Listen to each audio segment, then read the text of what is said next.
지난 2주 동안 저와 여러분이 믿음이 요구하는 네 가지 명령이라는 주제를 가지고 함께 말씀을 나눴습니다.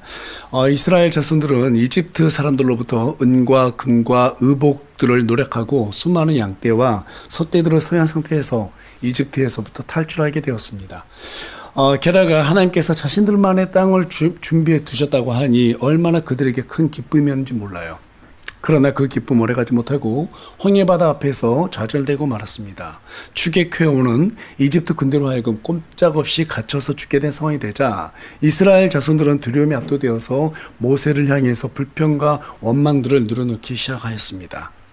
페스탈러즈의 교육론에 가서 보면 이런 말이 있습니다. 비 오는 날 어린 아이들 앞에서 아빠가 천둥 소리를 듣고 두려워하는 모습을 보이게 되면 그 아이들도 천둥 소리를 두려워하게 된다고 합니다. 왜냐하면 아이들에게 있어서 아버지는 신적인 존재로 인식되고 있는데 그 아버지가 천둥을 두려워하기 때문이라고 말하고 있어요. 그만큼 이 두려움이라고 하는 실체는 눈에 보이지 않지만 전염성이 아주 빠릅니다. 그러나 우리가 지금 본문을 보니까 단 한 사람, 모세만큼은 이스라엘 백성들이 중독된 이 두려움에 사로잡히지 않았다고 말하고 있어요. 거기에 현혹되지 않았습니다. 모세는 하나님의 전능하신 그분의 능력을 믿었기 때문입니다. 믿음의 실체는 하나님의 전능하심을 의지하는 것이지 인간의 상식을 의지하는 것이 아닙니다. 어떤 어려움이 생기면 인간의 상식도 따라가서 이렇게 해야지 해결돼 라고 생각할 테지만 하나님께서 허락하신 그 시험이나 어떤 고난이 있다면 그 고난은 인간의 상식으로 해결되지 않습니다. 상식을 의지하는 것은 과학의 영역이지 믿음의 영역이 아니기 때문에 그래요. 그러나 모세는 보이지 아니하시는 하나님을 눈으로 보는 것 같이 믿었다고 히브리서 11장 27절은 진술하고 있어요. 그 믿음으로 모세는 자손들에게 명령했습니다. 너희는 두려워하지 말라. 두려워하지 말라. 사람은 두려움 앞에서 불안하고 초조하게 되면 바른 판단을 하지 못하고 잘못된 선택을 하기 마련이에요. 그래서 모세는 두 번째 명령을 주게 되는데 그게 뭐라고 그랬어요? 우리가 지난 시간에 나눴던 것처럼 가만히 서 있으라는 거예요. 가만히 서 있으라. 가만히 서 있으라고 하는 이 말은 너희 자리를 지켜라. 그 자리에서 꿋꿋이 서 있으라 라는 뜻이라고 여러분께 지난 시간에 말씀을 드렸던 것으로 기억이 납니다. 성경 속에 있는 믿음의 영웅들은 하나같이 자기들이 부름받은 그 자리에서 자기 자리를 꿋꿋하게 지켜내고 하나님께서 그들에게 원했던 그 일들을 다 해냈던 사람들이라는 것을 우리가 보게 됩니다. 그들의 공통점은 세상보다 하나님을 더 두려워했던 그러한 사람들이었어요. 그렇게 하나님을 두려워하는 사람이 주의 일을 감당하는 과정에서 어려운 일들을 당하게 되면 하나님께서 뭐라고 말씀하신다고 시편 기자는 기록하고 있는가? 우리 다 같이 지난주도 우리 살펴봤지만 시편 46편 10절 말씀 다시 한번 읽겠습니다. 시작. 가만히 있으라. 그리고 내가 하나님인 줄을 알지어다. 무슨 말이에요? 너희들이 지금 당하고 있는 그 고난, 어려운 일 해결 안 되지. 가만히 있어. 내가 하나님이야. 이 말은 내가 전능자야 이 말이에요. 여러분, 경험을 통해 하나님을 아는 사람과 성경 지식을 통해서 하나님을 아는 사람의 차이는 하늘과 땅의 차이라고 말씀을 드렸습니다. 지식으로만 하나님을 아는 사람은 자기 상식을 고난 앞에서 자기 상식을 우선시하게 되기 때문에 반드시 뒤로 물러나게 돼 있어요. 두려움에 압도당하게 되어 있습니다. 그러나 경험을 통해서 하나님을 아는 사람은 그분의 전능하신 능력을 한번 맛봤기 때문에 그것을 알아요. 그 전능하심을 의지하기 때문에 절대로 모세처럼 물러서지 않습니다. 신앙의 실력은 지식이나 교회에 오래 다녔다고 하는 그 연수에서 나오는 것이 아니라 어려운 일을 당할 때 하나님의 전능하심을 의지하는 그곳에서 나오는 법이에요. 하나님께서 이 어려운 상황 속에 이스라엘 자손들을 몰아넣으신 까닭은 이집트 사람들은 성경은 어떤 사람이라고 상징하고 있어요? 세상 사람들로 상징하고 있죠. 즉 세상 사람들, 불신자들에게 이 세상의 주인이 누구인지를 깨닫게 하기 위해서 이 상황을 연출하셨습니다. 또 뿐만 아니라 이스라엘 자손들, 즉 자기 백성들, 믿는 모든 자들에게는 하나님의 전능하신 구원의 능력이 얼마나 크고 위대한지를 깨닫고 의지하도록 하는데 목적을 두시고 이 상황을 허락하셨어요. 그 의도를 알았던 모세는 다시 한번 이스라엘 자손들에게 명령합니다. 오늘 주께서 너희에게 보여주실 그분의 구원을 보라. 주께서 너희를 위해 싸우시리니 너희는 잠잠히 있을지니라. 너희는 잠잠히 있을지니라. 우리가 하나님의 뜻에 있는 곳에서 부르짖느냐, 하나님의 뜻이 없는 곳에서 부르짖느냐 하는 것은 이 고난을 해결하는 데 있어서 가장 큰 중요한 요소입니다. 이스라엘 자손들이 이집트에 나온 것은 하나님의 뜻이었어요? 자신들의 뜻이었어요? 아니, 이집트에서 이스라엘 자손들이 나오는 것은 하나님의 뜻이었어요? 그들의 뜻이었어요? 하나님의 뜻이었어요. 창세기 15장에서 분명히 하나님께서는 미리 아브라함에게 너희 자손들이 4세대 후에 나온다고 말씀하셨습니다. 하나님께서 그 때가 차서 그들을 끄집어내서 그들의 땅에 들어가게 만드시고 그곳에서 메시아를 내시고 온 인류 구원의 사역을 준비하셨단 말이에요. 그 출발점이 바로 이집트에서 나오는 거였어요. 다시 말해서 그것은 철저하게 하나님의 계획하에서 이루어진 하나님의 뜻이었어요. 때문에 하나님께서는 모세 한 사람의 기도를 듣고 홍해를 가르셨다라는 것입니다. 그러나 반대로 그곳에 하나님의 뜻이 없었다면 모세가 아닌 모든 백성이 부르짖어도 홍해가 갈라지는 일은 없었을 것입니다. 모두 다 이집트 군대에게 죽임당하고 말았을 거예요. 여러분, 하나님의 뜻이 있느냐 없느냐, 내가 어느 곳에 서 있느냐, 그것이 우리 인생에서 우리 운명을 가름하는 중요한 기준이 된다는 사실입니다. 여러분, 하나님의 뜻이 있는 곳에서 고난을 당해야 하나님께서 우리의 목소리를 듣고 상황을 역전시켜 주시는 법입니다. 그래서 사도 바울은 고난에 참여하는 자가 되라고 그렇게 말하고 있어요. 그렇지 않고 내가 원하는 것을 얻기 위해서, 내가 원하는 인생을 살기 위해서 하나님께 부르짖는 것은 하나님을 업신여기고 하나님을 기만하는 행위입니다. 이 간단한 진리를 모르고 오늘날 많은 사람들이 신앙생활을 하며 하나님을 찾고 부르짖고 있기 때문에 어려운 일을 당하게 되면 어때요? 힘없이, 맥없이 좌절하고 마는 거예요. 그래서 오늘은 믿음이 요구하는 4가지 명령 마지막 시간으로 그분의 구원을 보라라는 주제로 여러분과 함께 말씀을 나누기를 원합니다. 오늘 말씀을 나눌 때 하나님의 구원을 경험하는 삶이 얼마나 소중한지를 깨닫고 고난 앞에서 그분의 구원하심을 경험하기로 작정하는 저와 여러분이 되기를 간절히 소망합니다. 대부분 구원이라고 하면 많은 사람들이 지옥으로부터 건진받는 구원만을 연상합니다. 성경에는 구원이라는 단어가 501회가 언급되어 있어요. 그런데 여기에는 지옥으로부터 건진받는, 즉 죄로부터 영원히 건진받는 그러한 구원만 언급된 것이 아니라 고난으로부터 성도가 구원받는 것도 여기에 그대로 언급이 다 있어요. 지옥으로부터 건진받는, 즉 영원의 구원은 불신자들에게 필요한 구원이지만 고난으로부터 건진받는 구원은 성도들에게 필요한 구원이에요. 그렇다면 모세가 지금 언급하고 있는 하나님의 구원, 이 구원을 보라고 말했는데 이 언급한 구원은 어떤 구원이에요? 영혼의 구원이에요? 아니면 고난으로부터의 구원이에요? 고난으로부터 구원이죠. 이집트에서 탈출한 1세대들은 양의 피를 문설주에 발랐습니다. 그리고 자신들이 하나님을 믿는다고 하는 그 믿음을 드러낸 사람들이었어요. 따라서 그들은 모두 구원받은 사람들이죠. 영혼의 구원이 완성된 사람들이었어요. 구원이 완성된 사람들은 더 이상 영혼의 구원을 얘기할 필요가 있어요, 없어요? 필요가 없습니다. 영혼의 구원은 죄와 상관없이 믿음으로 받는 것이기 때문에 죄로 인해 취소될 수 있다, 없다? 취소될 수 없어요. 죄와 상관없이 구원받는데 죄를 지으면 취소된다? 이건 앞뒤가 안 맞잖아요. 성경이 지지하는 바가 아닙니다. 때문에 이미 구원받은 사람은 다시는 영혼의 구원을 운운할 필요가 없어요. 그래서 히브리서 6장은 다시는 믿음의 기초교리를 놓지 말고 어떻게 해라? 완전함으로 나아가라고 우리에게 명령하고 있어요.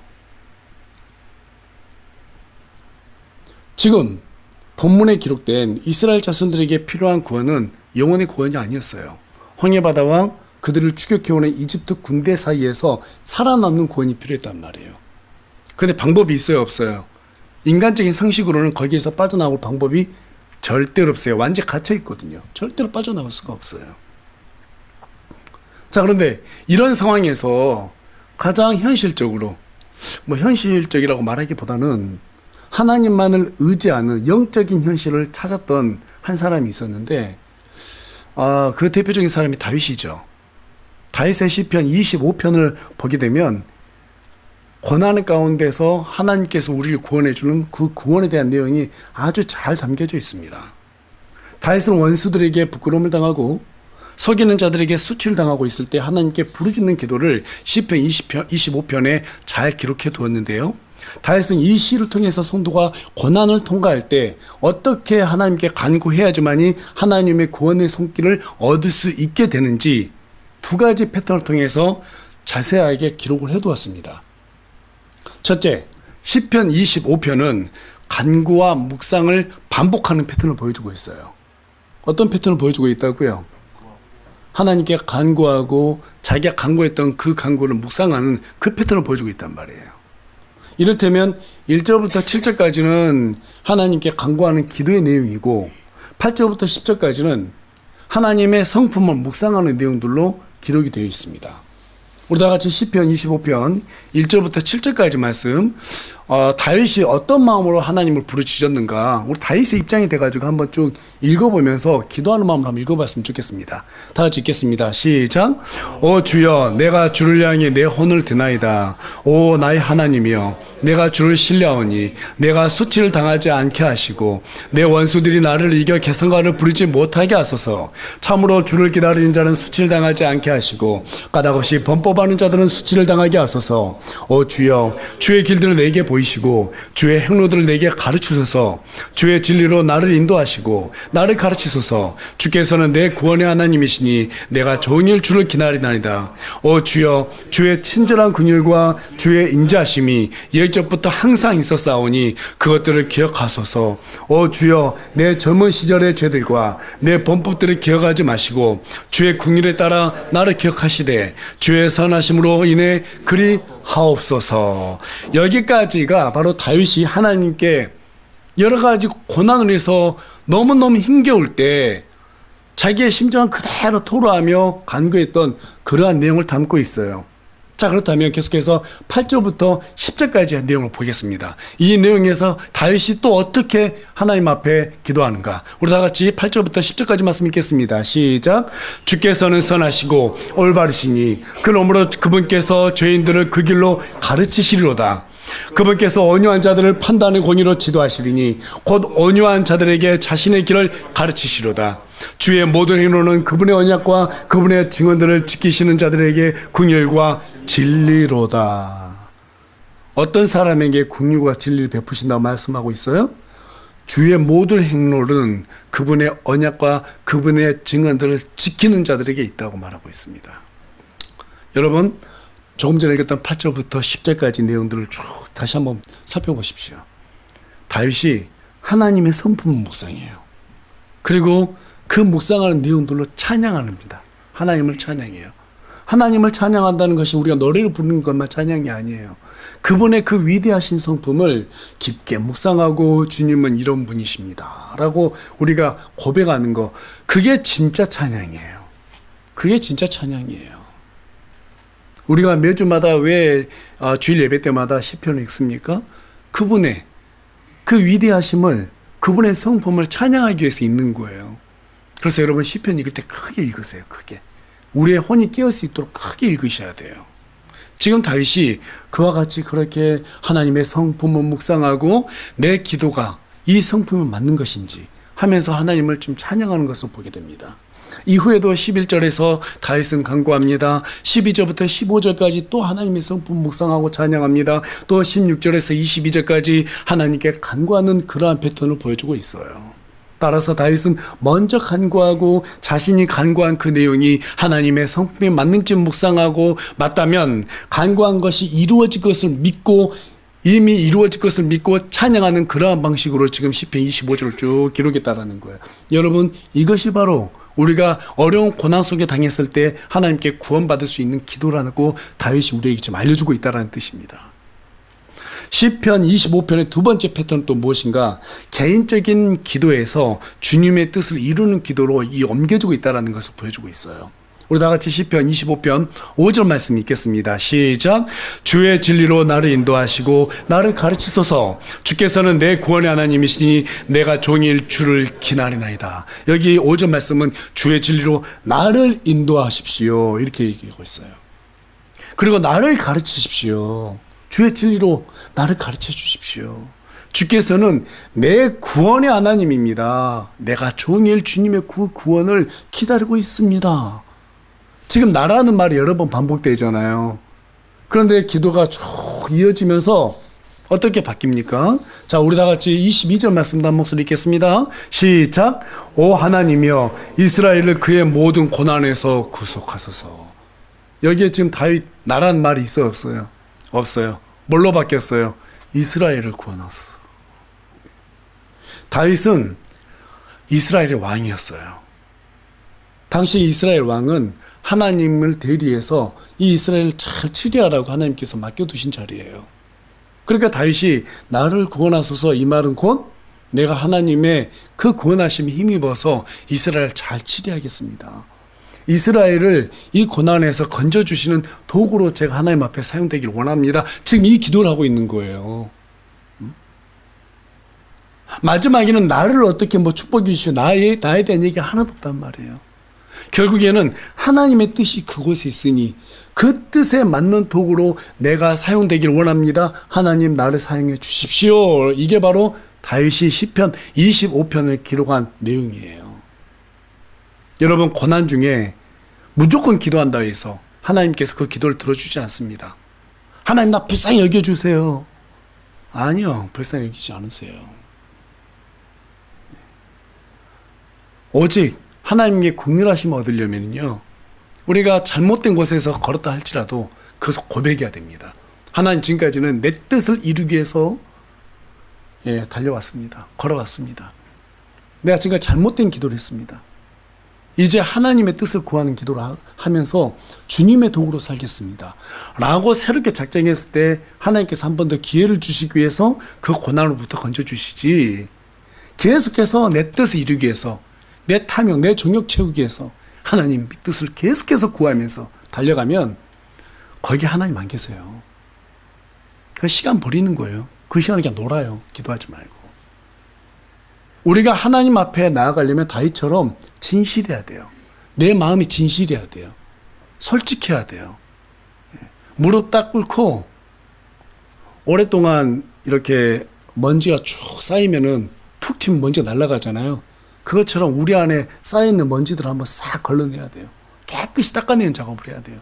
그 닦아내는 작업이 무엇인가 하면 하나님 앞에 회개하는 거예요. 내 죄들을 전부 다 자복해야 돼요. 내 뜻대로 살려고 했던 것들 전부 다 자복해야 돼요. 그래야 하나님의 구원의 손길이 그 사람한테 임하게 돼요. 여러분, 라디오를 들으려면 주파수를 정확히 맞춰야 하고요. 자물쇠를 열려면 거기에 맞는 키를 정확하게 사용해야 되고요. 정확한 길을 찾으려면 GPS가 올바른 위치를 설정해야 하는 것처럼 고난 가운데 하나님의 구원을 받으려면 다윗처럼 하나님의 뜻과 그분의 성품에 맞는 기도를 해야 됩니다. 그렇지 않은 그 기도는 모두 다 부질없는 것들이에요. 이렇게 기도를 했을 때 하나님께서 어떻게 반응하시는지 잘 보여주는 사례 중에 하나가 다윗처럼 이스라엘을 치유했던 히스기야의 기도입니다. 여러분께서 잘 아시는 바와 같이 히스기야는 갑작스럽게 병을 얻어서 죽게 되는 그러한 상황에 놓이게 되었습니다. 이사야가 와가지고 너 이제 죽게 되었으니 너 정리해 인생을, 이런 통보를 받게 돼요. 그때 히스기야가 하나님 앞에 수명을 연장해달라고 간곡히 기도를 올려드립니다. 이 기도 속에서 히스기야가 하나님을 향해서 어떻게 살아왔는지, 또 어떤 마음으로 하나님 앞에 간구했는지를 잘 보여주고 있는데, 우리 다 같이 그 내용이 기록된 열왕기하 20장 2절과 3절 말씀 한 목소리로 읽어보겠습니다. 시작. 이에 그가 자기 얼굴을 벽 쪽으로 돌리고 주께 기도하여 이르되 주여 간청하건대 내가 진실함과 완전한 마음으로 주 앞에서 걸었으며 주의 눈앞에서 선한 것을 행하였음을 이제 기억하옵소서 하고 히스기야가 통곡하였더라. 또 이 구절만 딱 보고 기도하면 죽어도 살려주는구나 이렇게 생각하는 분들이 있는데 그런 일 없어요. 여러분, 히스기야가 이렇게 기도한 의도가 있단 말이에요. 이렇게 기도했을 때 하나님께서 아주 빠르게 응답해 준단 말이에요. 이사야가 그 말을 딱 건네고 궁에서 나오는데 절반쯤 지나가고 있는데 하나님께서 이사야에게 갑자기 말합니다. 야, 다시 돌아가. 히스기야 수명 15년 연장시켜 준다고 말해. 기껏 궁에서 절반 정도 와봐야 한 10분 정도밖에 안 지났을 거예요. 뭐 많이 돼야 5분, 10분이었을 거예요. 근데 그 사이에 하나님께서 뜻을 바로 돌이키시죠. 왜 그랬을까요? 히스기야가 하나님 마음에 합한 기도를 했다는 뜻이에요. 이 기도만 딱 봤을 때는 이게 합한 기도야 이렇게 생각할 수 있겠지만 그렇지 않습니다. 당시에 이스라엘은 풍정 등화처럼 언제 꺼질지 모르는 그런 어떤 등잔불처럼 아시리아에게 지금 멸망당할 위기에 놓여 있었어요. 히스기야가 죽는 것이 두려워서 이렇게 간구한 것이 아니라 언제 이 이스라엘이 멸망당할지 모르는데 중요한 것은 하나님을 온전하게 믿고 따르는 그러한 지도자가 없었단 말이에요. 그래서 하나님 앞에 주의 뜻을 이루기 위해서 온전하게 제가 지금까지 하나님 앞에 진실함으로 대하지 않았습니까? 한 번만 더 저를 사용해 주십시오. 이 이스라엘을 구원하는 것이 하나님의 뜻이 아닙니까? 이런 의도를 가지고 하나님 앞에 기도했단 말이에요. 그때 우리 하나님께서 바로 히스기야의 기도를 들으시고 수명을 15년을 연장시켜 줬습니다. 기도를 많이 해야지 하나님께서 들으시는 게 아니에요. 질적으로 기도해야 돼요. 하나님의 뜻에 맞는 그 기도가 우리의 모든 인생의 고난을 갖다가 어떻게 해요? 해결하는 열쇠가 되어주는 거예요. 믿으십니까? 예. 여러분, 우리가 살면서 어려운 일들을 당하게 됩니다. 예, 앞으로도 당하게 될 겁니다. 그러나 그 어려움이 단순히 먹고 살기 위한 또 내 탐욕과 내 정욕을 채우기 위한 어려움인지 아니면 하나님의 뜻을 이루는 과정에서 생겨난 어려움인지 정확히 구분하셔야 합니다. 고생과 고난을 분별하라 이 말입니다. 만약 하나님의 뜻을 이루는 과정에서 고난을 당하게 된다면 그것은 하나님께서 책임을 져주실 거예요. 그러나 나의 뜻을 위해서 내 탐욕과 정욕을 이루기 위해서 어려움을 당하게 된다면 그것은 온전히 자신들이 책임져야 될 몫입니다. 그 대가는 반드시 따릅니다. 지금 본문의 이스라엘 자손들은 죽음에 직면해 있어요. 그러나 그 상황은 하나님의 뜻을 따르는 과정에서 생겨났기 때문에 모세는 그분의 구원을 보라고 확신 있게 지금 얘기했어요. 오늘 너희들이 보는 이 이집트 군대들 다시 못 볼 것이다. 전부 다 하나님께서 진멸하실 거라고 확신에 찬 목소리를 말했습니다. 왜? 하나님께서 우리를 대신해서 싸울 것을 내가 믿기 때문에 모세가 지금 그런 의도를 가지고 이스라엘 백성들에게 어때요? 설득하고 있는 거예요. 그 구원이 이루어지는 과정에서 아주 중요한 지침 하나를 이제 모세가 이스라엘 자손들에게 말해줍니다. 우리 다 같이 14절 말씀 한 목소리로 크게 읽겠습니다. 시작. 주께서 너희를 위해 싸우시리니 너희는 잠잠히 있을지니라. 아니라 주께서 너희를 위해서 싸울 것이다. 자, 너희들이 지금 해야 될 일은 뭐냐? 두려워하지 마. 그리고 가만히 서 있어. 그리고 입 다물어. 지금 얘기하고 있는 거예요. 저와 여러분이 홍해 앞에 서 있고 뒤에는 마귀의 군대가 쫓아온다고 한번 생각해 보세요. 한번 상상해 보세요. 거기에서 겁을 집어먹지 않을 사람이 누가 있어요? 우왕좌왕하지 않을 사람이 어디 있어요? 저라도 가만히 못 있을 것 같아요. 막 너무너무 무서워서 벌벌 떨 것 같아요. 옆에 있는 우리 애들 다 죽게 생겼어요. 나도 죽게 생겼어. 그간 친하게 지냈던 이 식구들이 전부 다 죽고 이제 앞으로 못 볼 것 같아. 피가 낭자할 것 같아. 막 이런 상상을 하면 사람이 두려움에 휩싸이게 돼 있죠. 거기에서 겁을 집어먹자는 사람은 한 명도 없을 것입니다. 그와 마찬가지로 이스라엘 자손들도 두려움을 집어먹는 것은 어쩌면 너무나도 당연한 일이었습니다. 그러나 모세는 두려워하지 말고 가만히 서서 잠잠해라 라고 명령합니다. 주의 일을 할 땐 여러분 반드시 고난을 당하게 돼 있어요. 뭐 이 작은 교회 하나 운영하는데도 여러 가지 어려운 일이 있어요. 교회도 가보세요. 하나님 일한다고 일하는데도 시기, 질투, 모함. 교회 안에서도 그런 일이 이루어집니다. 이루어져요. 예. 어제는 오래된 제 친구와 통화를 했어요. 그 친구는 하나님 안 믿어요. 그리고 교회 다녀봤어요. 근데 이 친구가 뭐라고 말하냐면, 야, 교회 사람들이 더 악하더라. 내가 다녀보니까 세상 사람들은 서로 간에 이익관계가 있기 때문에 그렇게는 못하는데 교회 사람들이 더 심하더라. 내가 그래서 교회 안 나간다. 그런 얘기하는 거예요. 그게 온전한 정신으로 그랬겠어요? 마귀가 가만히 안 있거든요. 여러분, 교회 안에 마귀가 있을까요, 없을까요? 있어요. 세상보다 더 많아요. 기회를 노려요. 성경 그래서 우리에게 틈을 주지 말라고 그러잖아요. 여러분, 교회를 하잖아요? 그럼 막 복받고 막 좋은 일만 생길 것 같죠. 전혀 그렇지 않아요. 그것은 나중에 하나님께서 보상해 주실 거예요. 하지만 교회 다니다 보면은요, 모함도 당하고요, 억울한 일도 생기고요, 시기질도 당합니다. 네. 그때마다 기분 나빠 교회 떠나고 또 교회 떠나고. 그러면 언제 하나님 일을 합니까? 제가 여러분들께 말씀드렸잖아요. 가장 행복하게 신앙생활하는 방법, 1년에 한 번씩 교회 옮긴다. 그러면 교회 정말 신앙생활 행복하게 할 수 있어요. 매년마다 옮겨다니면 돼요. 그러면 막 또 새로운 사람이라고 막 반겨주지, 1년간 밥도 사주죠. 잘해준단 말이에요. 근데 1년쯤 되면 이제 서서히 신혼기가 끝나죠. 그럼 또 교회 옮기는 거예요. 메뚜기처럼 살면 돼요. 그런데 그렇게 살면 하나님께서 기뻐하실까요, 안 기뻐하실까요? 아니요. 기뻐하지 않으세요. 반드시 하나님께 심판받아요. 반드시 심판받아요. 고난당하게 돼 있다. 지금 모세가 가만히 서라 하잖아요. 자기 자리 지키라고 명령했잖아요.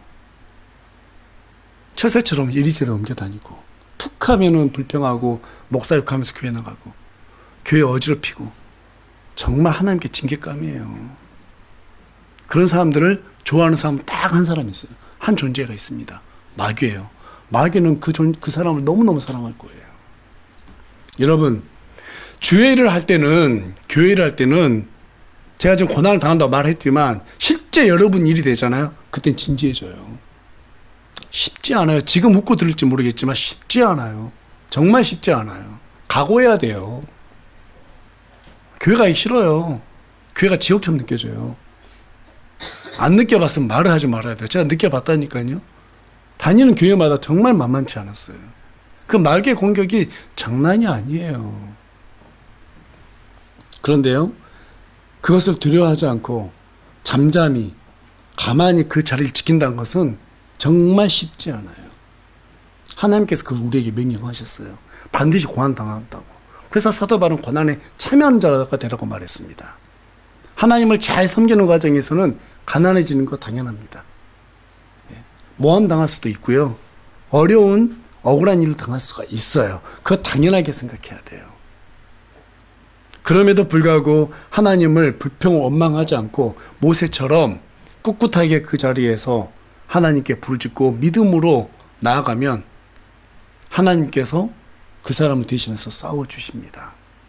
여러분, 고난 앞에서 입술을 굳게 지키시길 바랍니다. 모세의 말에 따라서 이스라엘 자손들이 잠잠했을 때 하나님께서 그 거대한 홍해바다를 쫙 양쪽으로 가르셨어요. 그리고 그들에게 마른 땅을 제공해 주셨고, 그들은 그 마른 땅을 밟고 건너가고 이스라엘 군대는 그곳에서 수장당했다고 오늘 본문은 우리에게 말해주고 있습니다. 이 사건 이후에도요, 이스라엘 자손들은 하나님을 믿었다고 말하고 있어요. 하나님의 그 위대하심 경험했다고 분명히 말하고 있습니다. 그 믿음이 사라지지 않았어요. 이후에도 아모리 족속들이 그들을 괴롭히고 그들과 싸울 때 하나님께 부르짖었더니 우리 하나님께서 여호수아를 통해서 어떻게 해요? 해와 달을 온종일 멈추게 만들고 그들에게 승리를 주시고 그들을 갖다가 어려움으로부터 구원해 주시는 그 역사를 보게 되었습니다. 이 사건을 두고 여호수아가 뭐라고 말합니까? 우리 다 같이 여호수아기 10장 14절 말씀 한 목소리 읽겠습니다. 시작. 주께서 사람의 목소리에 귀를 기울이신 그와 같은 날은 그전에도 없었고 그 후에도 없었으니 이는 주께서 이스라엘 위에 싸우셨기 때문이라.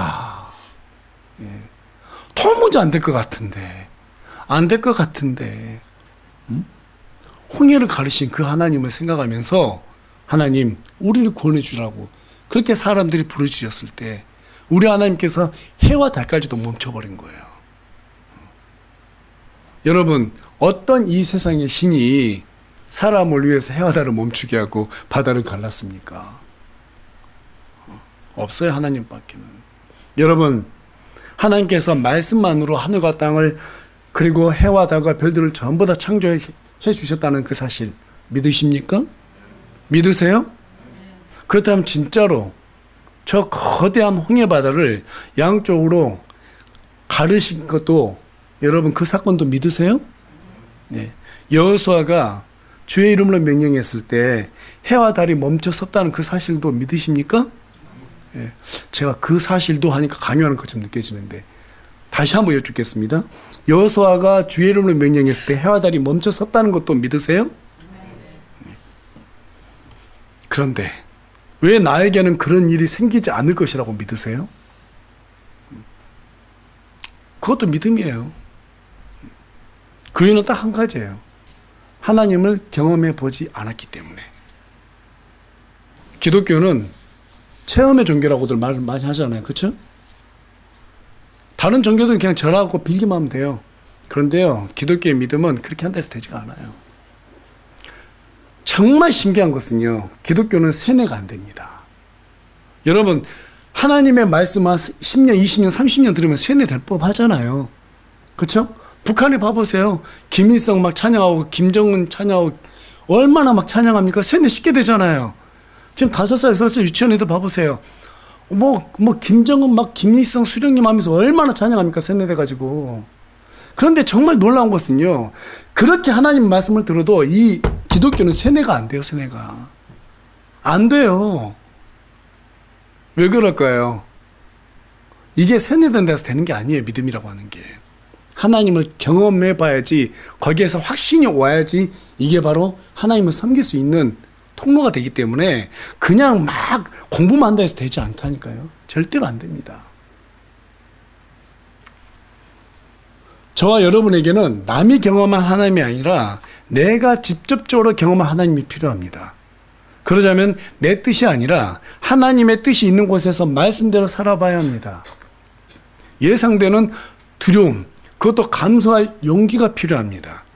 그 용기가 없다면 하나님 용기 내서 믿을 수가 없어요. 말씀대로 살아갈 수도 없습니다. 그러나 홍해도 가르시는 하나님께서는 우리는 절대로 우리가 그 용기를 냈을 때 망하도록 내버려 두지 않아요. 망하도록 내버려 두지 않습니다. 제가 지난주에도 말씀드렸는데 또 한 번 말씀드려서 죄송하긴 하지만 군대에 있을 때 신학생들 다 놔두고 저를 군종병을 시켰어요. 제가 군종병 사역도 하고 또 다른 사역도 군대 일도 같이 병행했습니다. 제대하기 전에 사단 목사님이 교회를 지어야 된다고 해서 교회를 짓는데 정말 고생 많이 했어요. 교회를 지어야 된대요. 저는 그 교회 입당 예배도 못 드려보고 나왔습니다. 제대할 날짜가 정해졌으니까. 나갈 때는 나가야 되잖아요. 나가고 바로 그 다음 주에 이제 입당 예배를 드렸는데 그 교회를 세우는데요, 되게 수고하는 가운데 있었습니다. 그 수고하는 가운데 있을 때는 제 발 뒤에서 술탄이 터져도 하나님께서 제 머리털 하나 상하지 않게 보호해 주시더라고요. 여러분, 우리가 하나님의 지금 뜻 가운데 하나님의 일에 최선을 다해서 하고 있느냐 안 하고 있느냐, 그것이 우리를 보호해줘요. 그것이 우리를 보호해줍니다. 여러분, 희생을 각오하면서 하나님께서 여러분을 부르신 그 자리를 지키시기 바랍니다. 하나님께서 여러분을 보호해 주시고 동행해 주시고 어려운 일에서 구원해 주실 것입니다. 지금은 교회 시대입니다. 우리 하나님께서 이 시대 가운데 복음을 위해서 교회를 세우셨습니다. 교회를 세우는데 기꺼이 희생해 보십시오. 복음을 위해서 기꺼이 희생해 보십시오. 그렇다면 하나님을 경험하게 될 것입니다. 결론의 말씀 드리겠습니다. 하나님의 뜻이 있는 곳에 구원이 있습니다. 그 구원을 경험하기 위해서는 첫째, 세상을 두려워하지 말고 하나님을 두려워해야 합니다. 구원에 있어서 가장 중요한 요소예요. 그래서 열왕기하 17장 39절은 오직 주 너희 하나님을 두려워하라. 그러면 그가 너희를 너희의 모든 원수들의 손에서 구출하리라. 하나님을 두려워하라는 말은 하나님을 막 무서워하라 이 말이 아니에요. 무슨 말이냐면 하나님께서 나를 떠나실까봐 그 사실을 두려워하라는 거예요. 그러자면 어떻게 해야 될까요? 거룩해야 돼요. 성도가 거룩하지 않고 제 가운데 있으면 두려움을 경험하게 됩니다. 두려움을 경험하게 돼요. 자, 그래서 요한일서 4장 18절은 뭐라고 말해요? 사랑에는 결코 두려움이 없고 완전한 사랑은 두려움을 내쫓나니 이는 두려움의 고통이 있기 때문이다. 두려워하는 자는 사랑 안에서 완전하게 되지 못하였느니라. 우리가 왜 집에서 아버지가 어떤 뭐 하라고 그랬는데 안 하고 순종하지 않으면 괜히 책망받을까 봐 두렵잖아요. 그런 두려움이 우리 안에 들어온다라는 거예요. 우리가 거룩하게 살면 하나님의 사랑을 받을 만한 자격이 있고 그 거룩이 능력이 되기 때문에 우리가 하나님을 두려워하지 않게 됩니다. 내 하나님 일을 열심히 해 마음이 화평이 와요. 그렇지 않으면 그 화평이 다 깨지고 맙니다. 화평이 깨진다는 것은 불안하고 초조한 두려움이 찾아온다는 거예요. 두 번째, 부르신 곳에서 자기 자리를 지키고 가만히 서서 부르짖어야 합니다. 고난이 닥칠 때 우리가 하나님의 뜻 가운데서 하나님 원하는 곳에서 그대로 머물러 있으며 그 가운데서 하나님께 고난을 해결해달라고 부르짖으면 하나님께서 우리에게 평안을 주세요. 그리고 해결해 주세요. 저는 그것을 수도 없이 많이 경험했어요. 어려운 일이 생기게 되면 지금은 그렇게 놀라지 않아요. 전에는 잠 못 자고 막 초조하고 불안해가지고 막 뼈가 마르는 그런 고통을 당했는데 지금 웬만한 일이 생겨도요. 잠깐 기도해요. 마음의 평안이 오면 하나님께서 해결해 주시겠다는 뜻이겠구나. 성도들의 당당함은요. 내가 하나님의 안에 있다라는 거예요. 거기에서 당당함이 찾아와요. 내가 지금 하나님께 쓰임받고 있다라는 그 사실에서 당당함이 찾아와요. 여러분께서 하나님께서 부르신 그곳을 반드시 사수하시기 바랍니다. 하나님께서 반드시 여러분을 보호하십니다. 세 번째, 그분의 구원을 기다려야 합니다. 구원은 내가 원하는 때 이루어지지 않습니다. 자꾸 하나님께 기도할 때 하나님 이번 달에 다음 달에 응답해 주셔야 돼요. 강요하지 마세요. 하나님 강요받지 않으십니다. 하나님께서는 가장 좋은 때를 아시고 계시기 때문에 하나님께서 원하신 그때 우리의 기도를 응답해 주십니다. 믿으십니까? 그분의 구원하시면 기다리십시오. 잠잠하게 기다리십시오. 기뻐하는 가운데 기다리십시오. 다윗처럼 이미 받을 것을 알고 하나님을 찬양하며 기다리시기 바랍니다. 반드시 그 구원이 임합니다. 그 구원이 없었다면 저와 여러분이 지금 이렇게 자리에 편안하게 앉아 있겠어요? 정말 죽고 싶을 만큼 힘들 때 하나님께서 여러분 다 지금까지 구원해 주셨잖아요. 맞죠? 예. 언제 그런 일이 있었지 하면서 다 지나갔잖아요. 앞으로도 그런 구원하심이 계속해서 있을 거예요. 기대하시기 바랍니다. 마지막으로 네 번째, 잠잠하라고 명령했습니다. 절대로 마귀가 원하는 원만 불평이 입 밖으로 내뱉지 마십시오. 고난 가운데 있을 때 제일 먼저 입부터 지키십시오. 뭐부터 지키라고요? 입부터 지키십시오. 내가 왜 이 일을 당하고 있지? 괜히 교회 일했어. 괜히 복음 전했어. 괜히 하나님 섬긴다고 내가 이랬어. 하지 말걸. 그런 거 하지 마세요. 절대로 마귀가 원하는 이 원망 불평 이거 입 밖으로 꺼내지 마십시오. 오히려 하나님께 간구하고 그분의 성품을 찬양하는 가운데 인내하시기 바랍니다. 그때 우리 하나님의 구원의 능력을 우리는 경험하게 되고 그 경험치가 우리의 신앙의 단단한 밑거름이 되어줄 것입니다. 그러한 은혜를 날마다 간구하면서 하나님의 뜻 가운데 머무는 저와 여러분이 되기를 간절히 소망합니다.